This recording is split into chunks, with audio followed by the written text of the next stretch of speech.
আসেন, খুলতে দাও।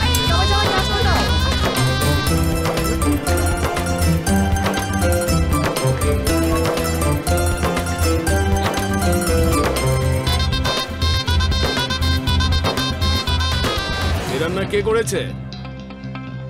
বাবা, এ রান্নার বাবুর্চি কে? ইয়ে সাহেব, কোনো না সমস্যা? না, আমাকে জানতে হবে এ রান্নার বাবুর্চি কে। এ রান্না কে করেছে? বাবুর্চি কোথায়? তুমি বাবুর্চি? জি স্যার।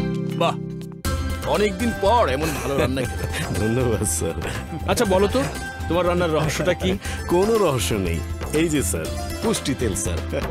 এই তেল যেমনই স্বচ্ছ তেমনই নিরাপদ। নতুন জীবনের শুরু হোক পুষ্টির সাথে।